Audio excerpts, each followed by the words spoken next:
some people, they might trickle in a little bit, but gosh, thanks so much for coming tonight on your Wednesday. I'm really excited to have everyone here. I'm excited to have Andrew here. I'm Miriam. I'm the runner's mechanic in the physical therapy clinic here. And every year, every spring, I have a series of speakers. I end up doing a talk, and I ask people to come that are really meaningful, I think, to my clients and to the community.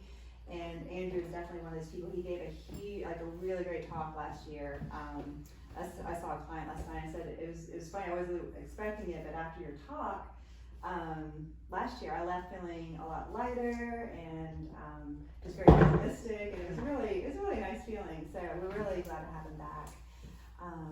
I think the theme for most of the speakers I have here is community and resiliency. So how can we move together with things that we all share as experiences, as people, as runners, as athletes, and how are some tools that you can use at home to help get you through things that sometimes are challenging. So I'm going to turn the floor over to Andrew Benarzik with Riverbank Counseling.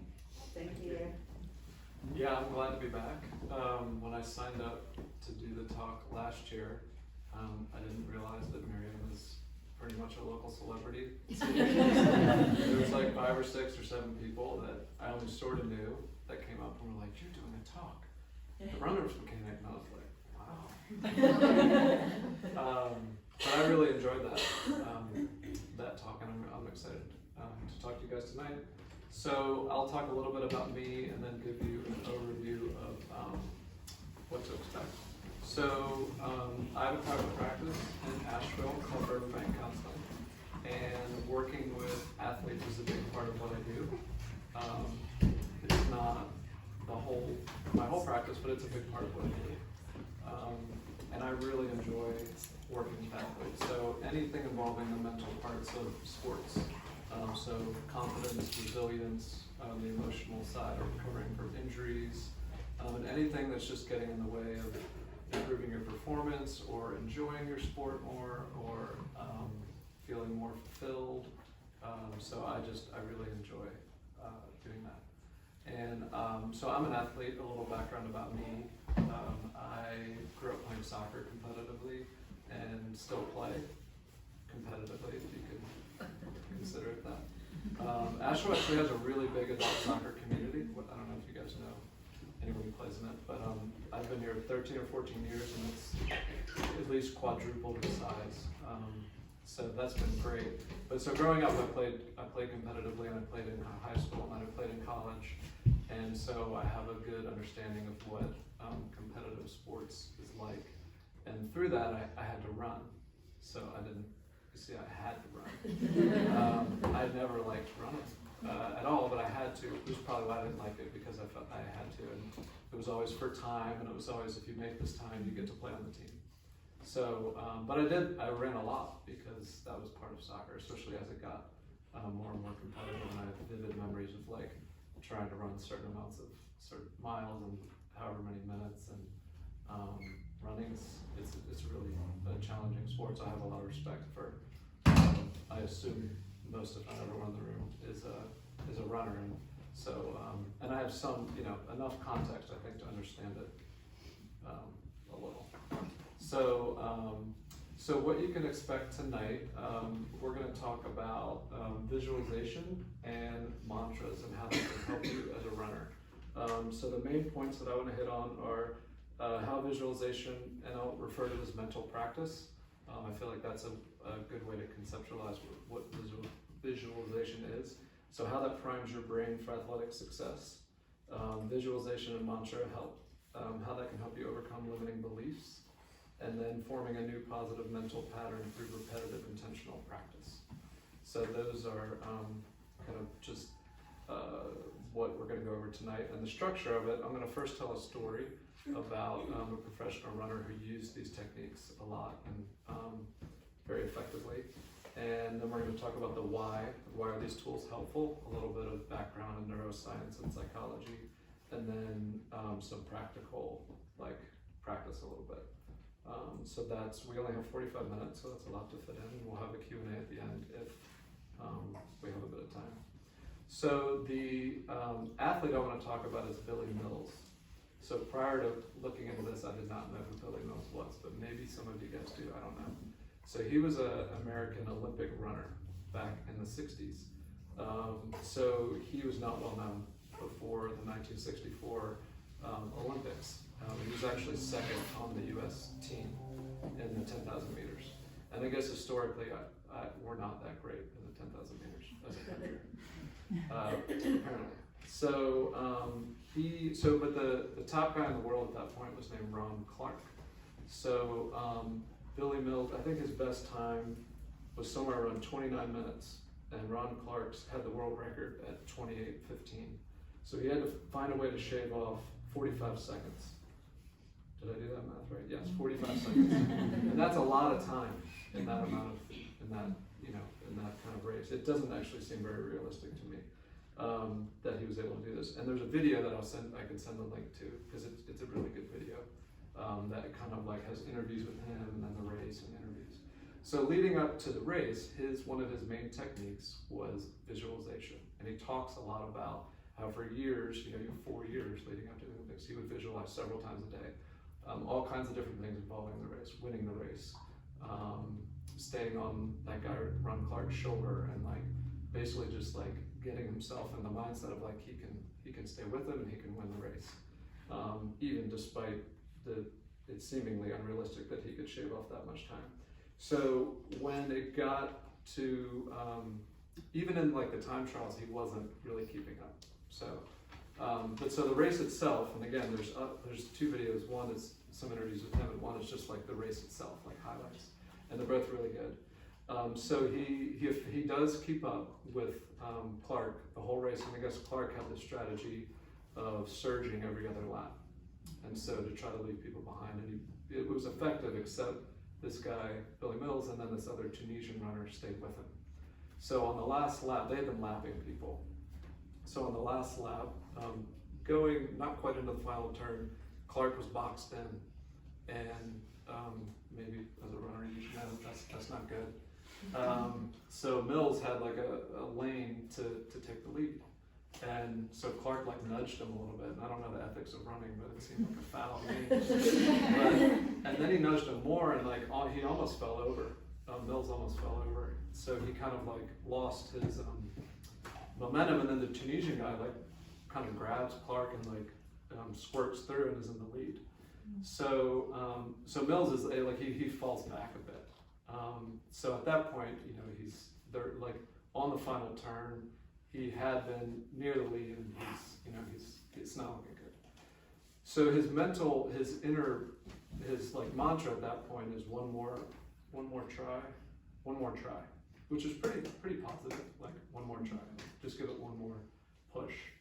And he said as he's like, and you can see he's fallen back kind of significantly. So he starts to catch up, and he said his mantra changed at that point to I can win. But he's still in third, but he's catching up. And then it almost sounds like he didn't practice this, but spontaneously he starts thinking, I won. And in the video, it's pretty amazing. He like flies by both these guys, like flies by and wins the race.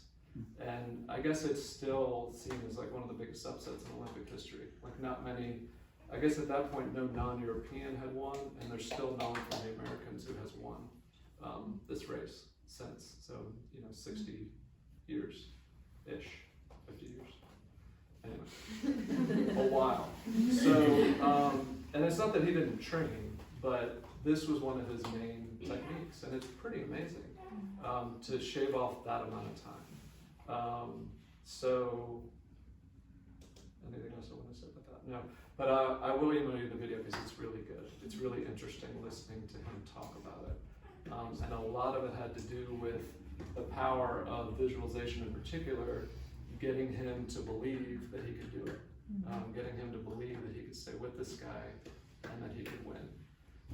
And running, as all of you guys know, is huge part of it is mental, huge part of it. I mean, it's not like other sports where there's all these little like subtle moments of like complexity with other teammates, and like it's just you. And So I think a larger portion of running is mental. So the mental tools I think can be especially helpful for runners. So the why of like, why was this helpful for him? How could it be helpful for you? So any ideas like in that story, what it was about visualization that helped him? Any thoughts on, why was that helpful for Mills? Anybody? Positive self-talk. Yeah, so the positive self-talk kind of right when he needed it, I think was, yeah. So what about the positive self-talk? Why is that helpful? Just continue to drive and not give up. Mm-hmm. Yeah, because it would have been easy at that point. It's easy to give up. I think he said that. He was like, he almost fell, and he got pushed, which again, I don't know how that works in running, but it seemed kind of like a cheap shot. But he could have easily been like, well, that was a good try. Third's pretty good, which it would have been. Maybe a pre-plan of that positive self-talk. Yeah. And he doesn't talk about that in the video, but I feel, I think he definitely practiced that. It's like your friend. Yeah. And they couple well together, visualization and positive self-talk or having a mantra. They work really well together. Anything else jump out from the story that you feel like was helpful about? How he shifted his like mantra as he Yeah. was running. Yeah. He adjusted to it. Yeah, that definitely struck me. And when you see the like effect of it when he just like takes off, it's pretty amazing. So, so I want to talk a little bit about like how does this work, like both psychology-wise and a little bit of neuroscience. So I talked last time. I don't know if any of you guys were here in my last talk, but I talked a fair amount about something called neuroplasticity, which is the ability of your brain to form new pathways. And it used to be thought that at a certain age they stopped. This stopped happening. Like we couldn't form new pathways. We could learn new things, but we couldn't form new neural pathways. So that's now been debunked. And throughout your life, you can form new neural pathways, which is good news for all of us who aren't teenagers anymore. So with visualization, what you're really, you can only practice so much. You can only run so much. You can only train so much or lift or whatever else you do. So visualization or mental practice is a way to keep forming these pathways, to keep like getting yourself in the mindset or challenging limiting beliefs or picturing how you want the race to go without being able to train over and over and over. I mean, you're already training over and over and over, but it's another tool. And so what's actually happening is if you are really activating a lot of your senses, which we'll talk more about with visualization. So if you're really doing that and it feels really real to your brain, those pathways are forming or strengthening just by visualizing what you want to happen. There's also a lot of wisdom in visualizing like what's going to happen when something goes wrong, and we'll talk about that a little bit. But that's what's happening neurologically. You're strengthening these pathways by picturing these things, and the same you would be by your training. But this is specific. The mental side of it, a lot of the value in that is identifying like what's holding you up. Like what are the things that are holding you up internally that no amount of training maybe will affect. So if you have ideas about that you crack under pressure, or that you're terrible down the stretch, or that when things like when your routine doesn't get to happen, like you're screwed, or like these ideas going into a race, it's really training doesn't really affect those necessarily. There are things you can do, but there's a lot you can do on the mental side to challenge those things and to form new beliefs around your ability to perform under pressure. What happens when something unpredictable happens? These are things you can prepare for. So some examples of mantras would be, so if your belief is I crack under pressure, a mantra could be today I get to compete. If your belief is I'm not a good finisher, a mantra could be my reserves are strong. My body won't hold up. I'm as fast as I've ever been. So the key, and we'll talk more about this with mantras, is you figure out something that is holding you back, some limiting belief, and the mantra has to fit with that, and it has to be something that when you hear it, you get excited, like you get energized, like it matters to you. So it's not really about the words as much as like that, like you can look at lists of ones and pick one out, but ultimately it matters that like when you hear it, it's gonna have an effect on you, it's gonna have a positive effect. And we'll talk more about that later. So another couple things about like how these pathways work, it's not just the repetition, which is important because they form over time. So doing things over and over and over again is important. That like conscious repetitive practice is really important. But if you just practice and you're not really paying attention or you're not really there, it's not nearly as effective at forming these pathways. Like your ability to be present and focused goes a long way to how quickly things change. So, and they've shown this with learning in a lot of different ways. And the third aspect, so the repetition, attention or presence, and then the third one is, are you enjoying yourself? So the more you're having fun, fun, how you describe what you guys do, but I'm sure there's some enjoyment or some fulfillment, or you wouldn't do it. That goes a long way to how quickly you can shift some of these things. So all three of those factors being present leads to what's called sticky learning. So learning that hangs around and leads to like forming these pathways much more quickly and effectively. One other thing, and then we'll move on to kind of the practical part of it. So I'm reading this book called The Talent Code, and I've never heard of it or read it, but it's really fascinating. And this is like new knowledge for me. So, but I have a general understanding of it. But so a lot of the book is about this substance in your brain called myelin, and myelin wraps around nerves. And maybe some of you are aware of this. So what's happening when you're learning is it's wrapping around more and more and adding myelin. And so when your nerves fire, like a certain action or a certain thought pattern, there's a string of neurons that fire. And the more myelin they have, the quicker they fire, the more control you have over them firing, and the more coordinated, like the timing of it. So that's what's actually happening when you're practicing these things, is your nerves are getting more myelinated. And they're starting to do more and more research about this. So there's some exciting things about that. One is they don't tend to unwrap. So and this is why it can be hard to change habits, because once they are wrapped, it's not that when you don't use it, it unwraps. Now over time, when you age, which we all are aging, they do deteriorate over time, and certain diseases cause those to deteriorate faster. So it's not like they just stay. But it makes much more sense to focus on forming new pathways that are stronger than worrying about the old pathways that you're not wanting to do, like I suck under pressure. It makes more sense to put your energy towards like forming new ones that are stronger, because then those just kind of take over.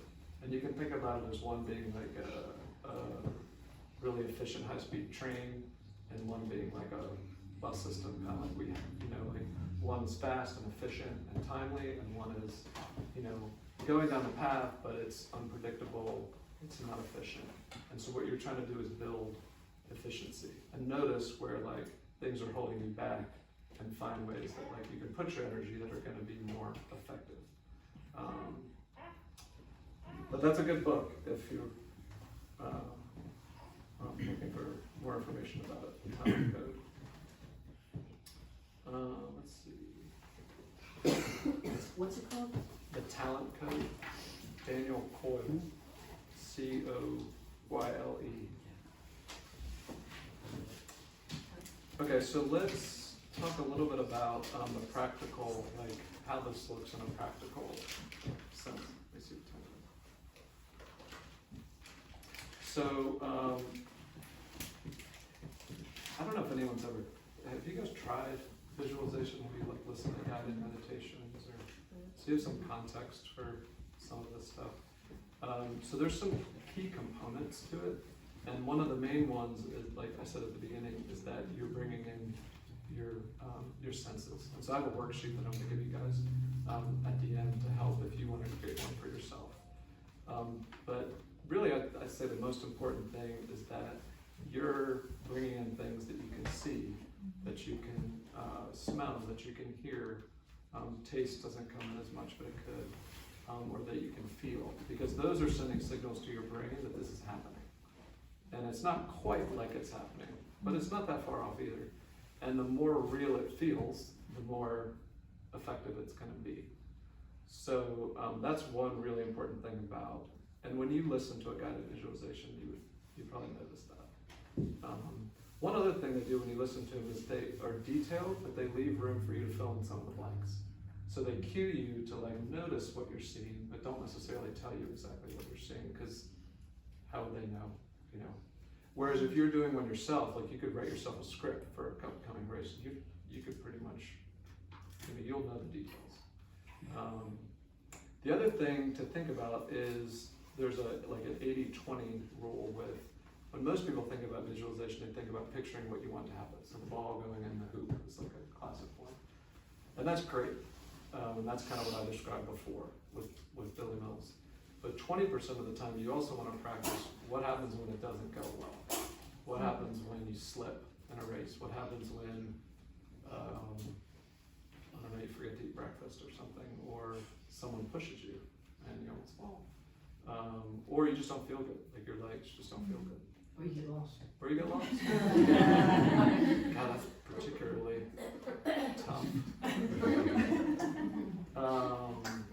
But you want to prepare for that, right? Because preparing for when things go well, like that's great, performing these new pathways and challenging limiting beliefs, but that's unlikely to happen just like that, you know, just like you picture it. That's very unlikely.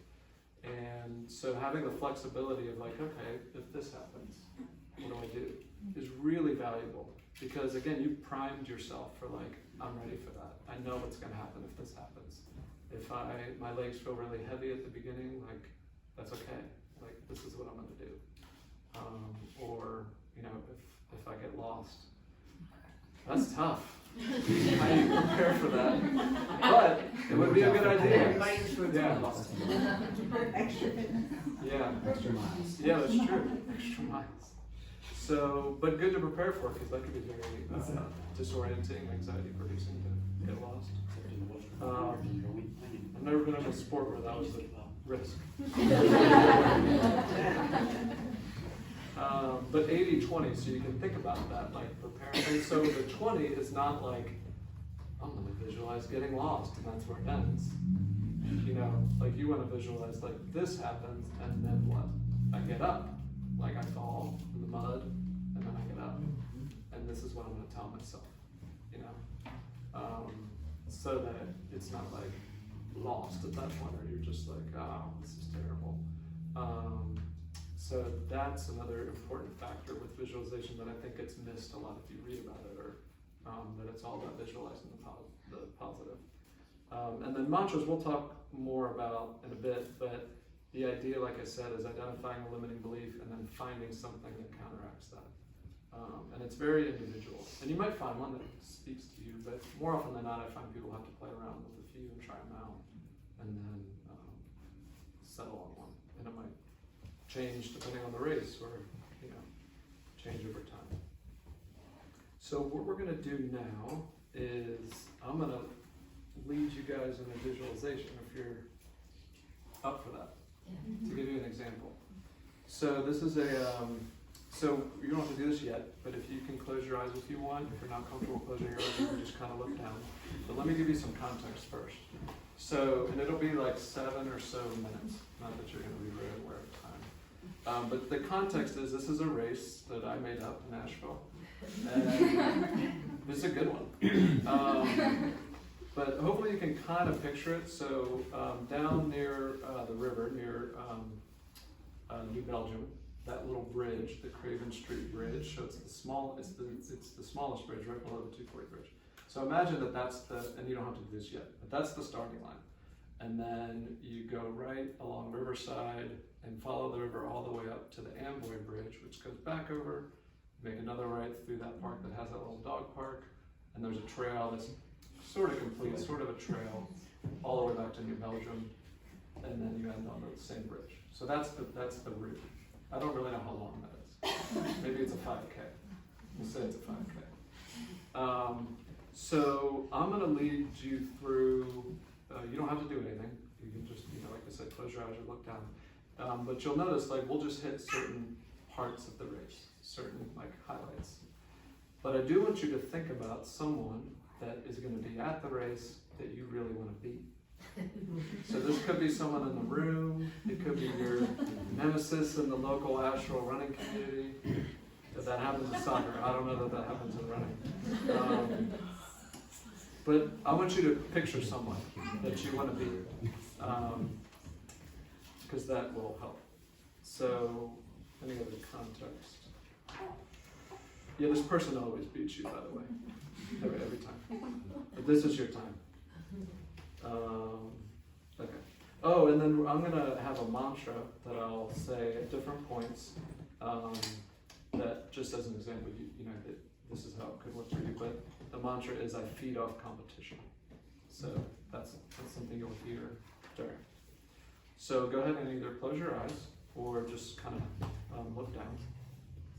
And I want you to picture that you're on that Craven Street Bridge. So you're getting ready for the race. It hasn't started yet, and people are kind of milling around. Traffic's blocked on the whole route, by the way, no cars. I don't know how we pulled that off, but we did it. So, but there's sounds of people milling around, getting ready for the race, people chatting. There's music playing on loudspeakers. It's about 82 degrees, so it's the middle of summer. It's rather hot. You've already warmed up, so you're a little bit sweaty. Your clothes or whatever you're wearing for the race is kind of sticking to you a little bit. And you look past the starting line, and there's a bunch of people just at the end of the bridge, like cheering, and you happen to see two of your friends who came to watch, which is nice. So the person on the loudspeaker is directing people to move towards the starting line. So you kind of position yourself, and you see that person that you really want to beat just off to the right. So you kind of position yourself just behind them a little, and so they're to your right. And the person on the loudspeaker yells "go," and everyone takes off. So it's a little crowded at the beginning, some people aren't actually taking off, but you're moving. And you make a right after the bridge onto Riverside, and it's still a little congested, but after the turn it starts to spread out a bit and you're able to get into your stride.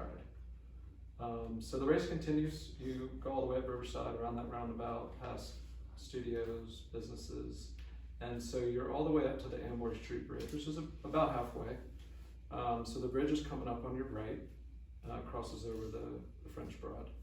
And as you're turning onto the bridge, you can hear that metal clanking as people are running across the bridge and stepping on those little metal seams. You get a quick whiff of the French Broad, which is just lovely. You glance down the river and you see several people on kayaks paddling downriver. And then just to your right, just ahead of you, is that person you've been keeping up with them. Which you're feeling good about. They usually beat you, so, but you're still right there with them. And at the end of the bridge, again, just like the last bridge, there's a whole bunch of people cheering. As you finish crossing the bridge, you can hear them, and then you make a right into the parking lot of that park. And you're feeling pretty good energy-wise. You're not, your energy's dropped just a little. Your legs are starting to feel a little heavier, and you suddenly remember your mantra, and you think to yourself, I feed off competition. And you glance over at that person and you get a little surge of energy, and you pick up your pace just a little. And they realize that, and they pick up their pace too, so they stay just ahead of you. So you continue through the parking lot onto a trail. The dog park's on your right. After a little while, the trail enters the woods, which is nice. There's a little bit of shade. It also gets to be kind of single file. And it eventually comes to a steep gravel hill. So you can see the hill approaching it. The footing looks a little dicey. But you know that after that, you're sort of on the home stretch. So you think to yourself, first you remember your mantra, I feed off competition. You glance over and see that person. Your pace picks up just a little more, and you decide that the hill is your chance to pass them. So you're coming up to the hill, you hit the bottom of the hill, and you take off. So you really push it. And even though the footing's not great, you're flying up the hill and you pass 5 different people, including that person. So at the top, you hang a right and it turns into like an asphalt path, so a paved path, and starts to go downhill. So at this point, you're breathing really hard. Your legs are burning. You really pushed it up the hill. You're wondering if you're gonna be able to hold on. But the person's behind you now, which you're feeling pretty good about. And there's a little downhill, which is nice. And now there's a lot of people, like both sides of the path, spectators cheering. You're sort of only vaguely aware of the sound of their cheering for whatever reason. And you're tired, but you're committed to keeping your pace, and you keep your pace. It's pretty flat through that stretch. But this really is the home stretch. You can see the turn to the bridge coming up. But your competitor is not far behind. You have a vague sense that they're not happy with getting past, and they're gaining on you, which fuels you. So you make that final turn. You can see the finish line at the end of the bridge, and despite your legs burning, you make one final push and cross the finish line ahead of them, which feels really, really, really good. And you stumble over to the nearest person who's offering water, which tastes like the best water you've ever tasted in your life.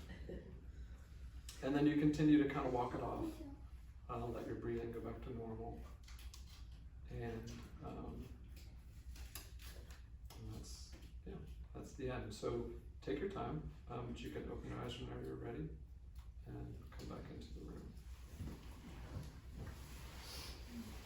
So that was an example of what a visualization could look like, with more specifics than like a general guided meditation. Assuming the details change for a race that you're going to do. But what stood out to you about that? What were the most vivid parts of that, or what? I cussed at myself. You cussed at yourself? Because they're ahead of me. Could be your mantra. So, but the thing is though, like, you've got your mantra there, and then that negative comes in. And where do you tell that negative to go? How do you deal with it? Yeah, so that's a good question. So what I found is trying to make it go away isn't all that effective. So, mindfulness is a way, an approach where you sort of Accept it. Accept it, notice it, not try to make it go away, but then consciously move your energy towards something more productive. Like, what was it? I feed off competition instead of whatever the negative like. Because the negatives are loud. Yeah, and I imagine, and I remember this running, they can get really loud. There's not much else is going on. Especially when You're just running. you hear them. Yeah. So it's really important to have some strategies for when that happens. But yeah, that's what I've found trying to make it go away is in this, which can be kind of counterintuitive, and takes practice for sure. Just being aware of it. Yeah, and also it's not something that's maybe obvious that I think you just sort of like, in my experience, it's just you're so good at it that it doesn't happen anymore. You just practice and you get better, but it's an ongoing practice. So a long time ago, when I used to race mountain bikes, I used to do some mantras for myself. And one of the guy, I forget his name, but he out of Santa Cruz wrote a book, Dancing Mind, Thinking Body. And one of the mantras he told me to use in this book, told me to use was like when I had that, was to invite it. Like it would come in through the, I don't remember exactly, but it was coming through the back door, and here's the front door, go out through the front. So I like did this place for it. Yeah, I like that. That's a nice visual. And it gave me a thing to do with it, Sure. rather than just listen to it. Yeah, sure. No, Because that's- negatives are loud. yeah. Yeah. And what's that? I said let go. Yeah. Yeah. Yeah, and I think there's a way to do that that's not like forced. I think that's an important part of that. Anyone else? Any other things that stood out or vivid parts of that? The bridge for me. Which one? The one by Amboy. Yeah. It does make that noise. And stuff. Yeah. Right. I don't even know if people can make that noise, but it seemed like it. Yeah. I like the mantra itself because the word competition, I think if you just left it by itself, is something that gives people anxiety a bit. Like, competition, but then putting the positives, that's something that makes me better. Like, Yeah. I feed on competition. I Yeah. think that's a nice way of kind of empowering yourself to do something that's a little scary. Well, thanks for being willing to do that. So we're going to talk a little bit more about mantras and give you guys a chance to think about what an example might look like for you. So just briefly, let me say a few more things about that. So what I'm going to do, I'm going to sort of explain some steps, and then I'm going to have you guys try it on your own. But be thinking about it as I'm going through the steps. So the first step is figuring out, identifying a belief, and for the sake of sharing with someone here, you can think about something that you're willing to share. That's up to you as far as what you're comfortable with. But think of something that would affect your running. So examples I've given have been, I won't be able to sustain this. So that was one for me when I would run. I vividly remember going out on this run that was 4 miles, and I had to keep some pace, I don't remember exactly. And I was like a 1/10 of a mile in, and I was like, this isn't gonna happen. There's no way, if I'm this tired now, but how am I gonna get less tired? Like, it didn't make any sense. And so I won't be able to sustain this was my challenge. It turns out that's not quite how it works. Sometimes you get bursts and, but yeah, so a mantra for me could have been, I always have more in the tank, or something like that. But so when thinking about a limiting belief, you could think about maybe a challenging experience you've had at a race where you left being like, ugh, gosh, it turns out that down the stretch, I'm terrible, I did fine. And then it developed into you thinking that oh, you're fine until the end, and then you kind of aren't good down the stretch. Maybe that was just one race, and that was just what you concluded. Or maybe it's something that happens consistently, I get really nervous at the beginning, and I'm not so good, but then I kind of settle in. But so think about a challenging experience or something that led to some belief, like the one I just said, I won't be able to sustain this. So having that in mind, picture that that belief is one of those complicated chemical diagrams, where it's got its own little shape and different elements, and it's unique. And then your mantra is another chemical element that fits just right into that and is the antidote. So it provides some positive relief to, I'm not gonna be able to sustain this. Even if it's just temporary. Mantras aren't meant to fix it, but it's it's a little boost. So think about okay, so pressure feels overwhelming, could be a belief. Today I get to compete, could be a mantra. I already said the one, I suck on the home stretch. I don't know why I keep mentioning that one. My reserves are deep, could be a mantra. So 2 more things to keep in mind. So I said before, it's gotta be something that means something to you. That when you hear it, you're like, yeah, it gives you some energy. One I tried out was tired as a state of mind. That one completely fell flat. If I doesn't seem like it. Seems like I'm just exhausted. And that it's important that it's phrased positively. So another one I tried out was energy is not finite, which one sounds a little bit heady, and I think in the moment I'd be like, what? But it's also, it's not leading me anywhere. It's energy is not finite. Well, great, but I need something to focus on, the next step or whatever. It could be physical, the next step, the next step, the next step. But phrasing it positively is important.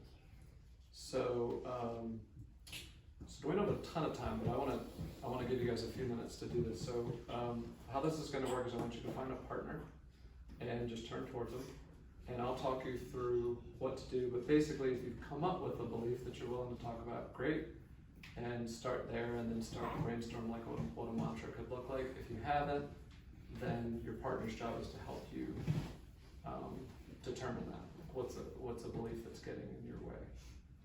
So hopefully this works organically to just find a partner near you.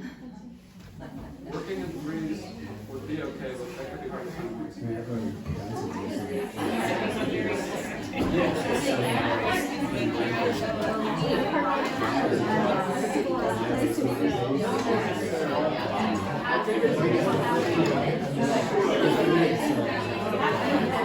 Yeah, like tired of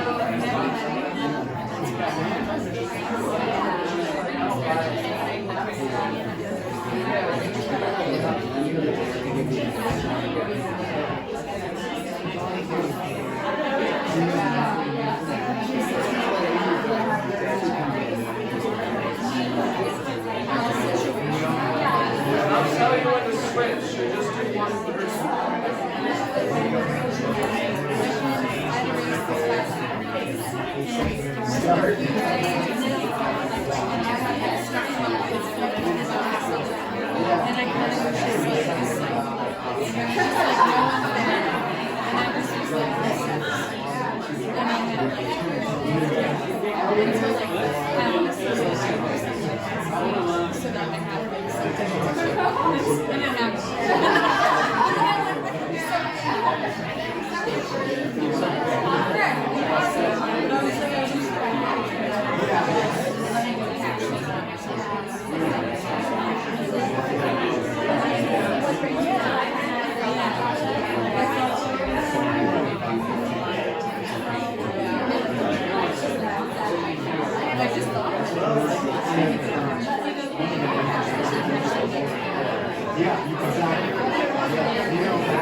Anybody would like to share a little bit about what they came up with?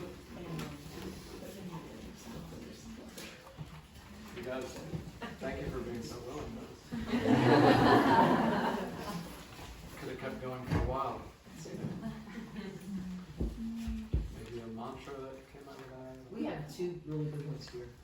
A shorter distance and a marathoner. And the marathoner has only attempted one, and I think that she gets anxiety. Well, I had attempted a marathon on DNF on mile 15. So I have pre-race anxiety. Yeah. Even at the 5K level, Sure, like yeah. up all night. you Yeah. know. Yeah. So I'm trying to find a mantra that will help me sleep through the night. Yeah. And Any luck or just maybe just start? Not yet. Start, yeah. We did talk for her though a lot about using the that Next visualization 20 miles. aspect. That next 6 miles for her.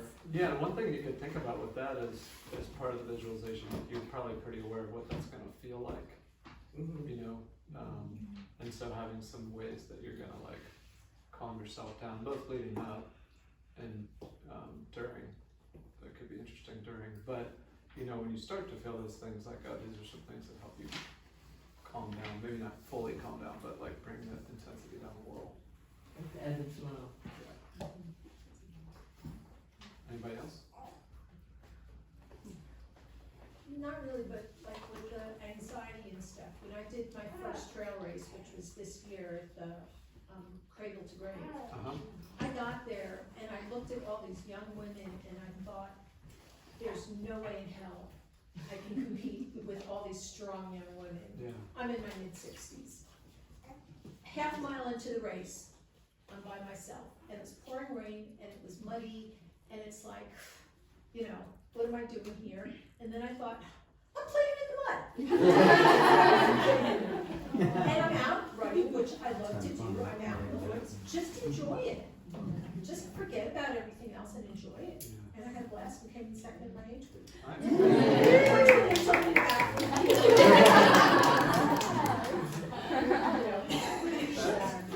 Forget, just enjoy it.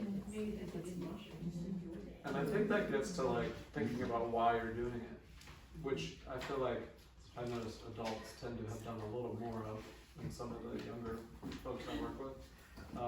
But I think it's really important to think about like, why are you doing it? Are you trying to, in the visualization, I like kind of jokingly, but kind of really like you were trying to beat that person. Is that your why? Are you trying to get in shape? Are you trying to just challenge yourself? Are you exploring a new,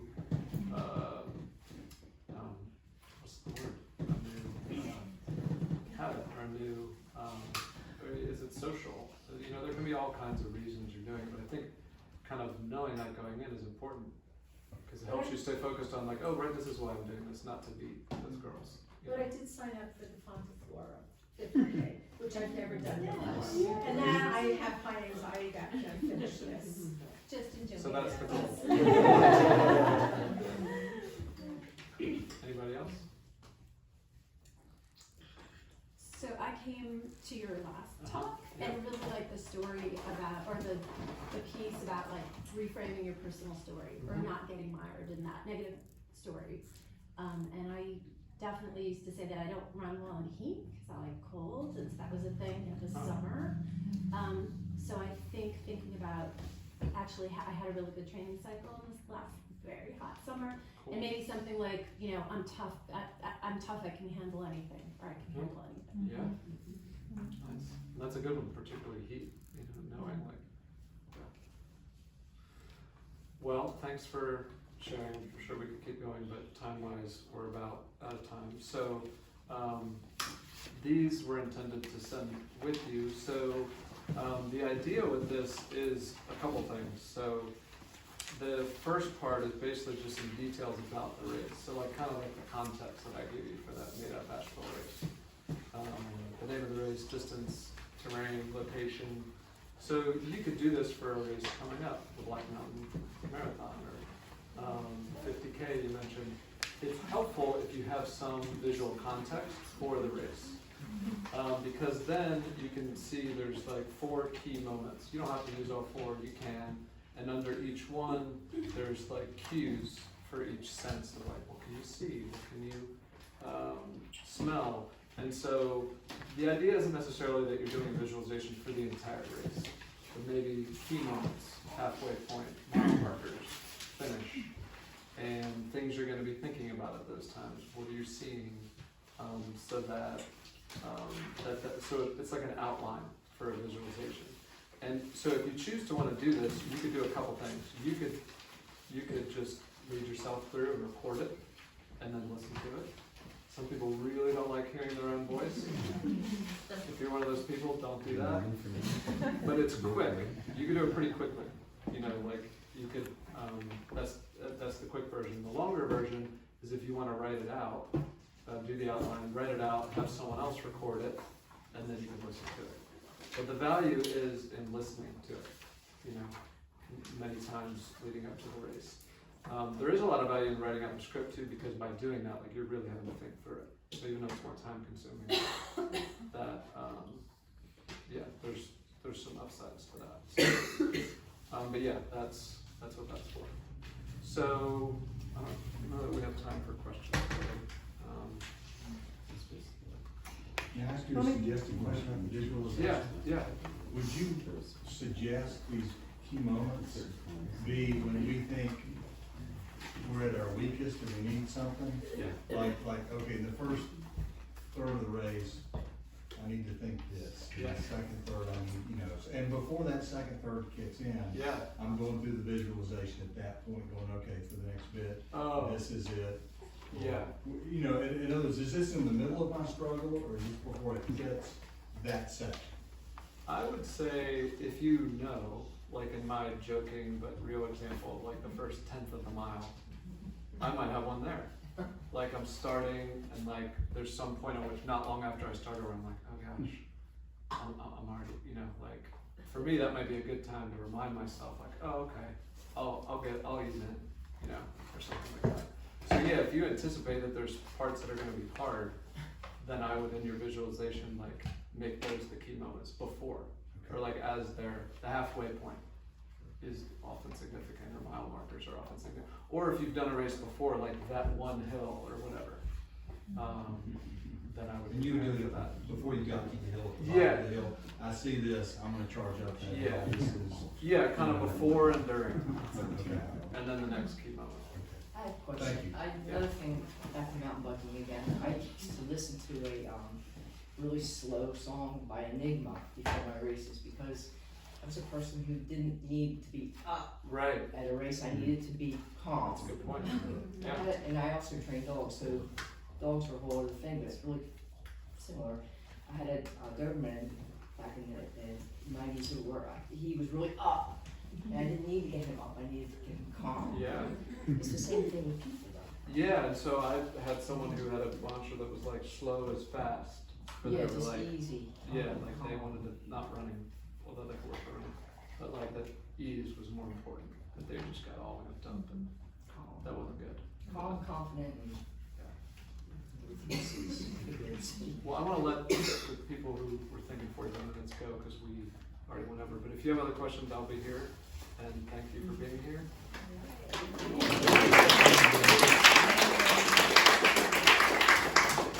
And I really want to say thank you so much for being here because one of the big reasons I wanted to bring sports psychology into this year a little bit is when I would go to these large national running medicine conventions. I mean, we as running health professionals, we pay a lot of money to go to these things. And these running camps, I speak to another good speaker would be a sports psychologist. These are people that are highly valued in the running community, and there's the information we've given these past talks has invaluable. I mean, it's really been a great experience. I think we're really lucky to have that. So thank you so much for coming. And then y'all take your time. I'm just gonna clean up so you have plenty of time to ask me any questions. Thank you.